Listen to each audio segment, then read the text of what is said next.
সে সব ঠিকই হাতিয়ে নিত। এই ময়নাগাছি গ্রামে জমি কিনতে কেই বা আসবে বলুন? গৃহপ্রবেশের অনুষ্ঠানের রাতে যেদিন আপনাদের বাড়িতে অশান্তি হয়, খুব সম্ভবত তখনই ওই দুধের গ্লাসের মধ্যে কোনো অবঘাতে মৃত ব্যক্তির পোড়া অস্থি মিশিয়ে পদ্মমাকে খাইয়ে দেওয়া হয়। আর সেদিন থেকেই শুরু হয় এই সমস্ত অনিষ্ট।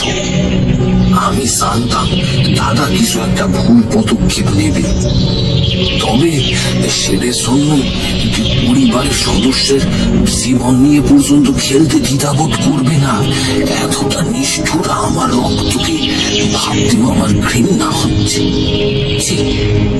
সাধুজি, যদি আপনার কথায় কোনো খেদ না থাকে, আমি চাইবো এমন মানুষ সপরিবারের খাতায় আর না রাখতে। আশা করি বাকিদেরও একই মত।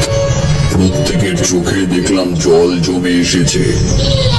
গঙ্গাতান্ত্রিক সবার দিকে একবার করে তাকিয়ে শান্ত গলায় বলল, বাড়ির লক্ষ্মীকে নিয়ে যে বাড়ির ভারপ্রাপ্ত বয়োজ্যেষ্ঠ মানুষ খেলা করতে পারে, তার জীবনের মূল্য দেওয়ার প্রয়োজন বোধ করলেও সেটা পাপ করার সমান বলেই গণ্য হবে। কিছু মনে করবেন না আপনারা। যাই সিদ্ধান্ত নিন না কেন, আমি এই নিষ্পাপ মেয়েটিকে চোখের সামনে মরতে দেব না।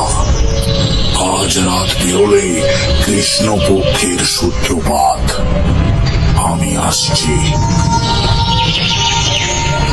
বলে গঙ্গাতান্ত্রিক সিঁড়ি ধরে আবার উপরে চলে গেলেন। ঠাকুরদা কুণ্ডু মশাইয়ের ঘাড় ধরে তাকে সান্ত্বনা দিলেন। জিতেন বাবু চুপ করে দাঁড়িয়েছিলেন। সে হঠাৎ চেয়ারে বসে পড়ে হাউ মাউ করে কাঁদতে শুরু করলে। কুণ্ডু মশাইয়ের স্ত্রী মুখে আঁচল চেপে মেঝের উপরে বসে ফুঁপাচ্ছেন। সত্যি বলতে অমন দৃশ্য চোখের সামনে চলতে থাকায় আমার ক্ষুদ্র চোখ দুটিতেও জল ভরে এসেছিল।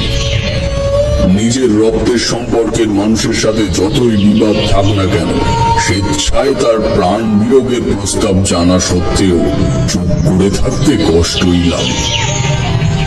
তার উপর যে দাদার সঙ্গে ছোট থেকে বড় হওয়া, যার শাসনে ঠিক ভুলের জ্ঞান তৈরি হয়, ভাইদের মধ্যে সে পরম শত্রু হলেও তার গায়ে আঘাত করতে হাত একবার কাঁপে। গঙ্গাতান্ত্রিকের মুখেই সেই প্রথম আমি তন্ত্রমন্ত্রের অতগুলি পদ্ধতি ও পর্যায়ের ব্যাপারে শুনেছিলাম। বলতে পারো তারপর থেকেই আমার এই পথের প্রতি টানটা আরো বেড়ে গিয়েছিল।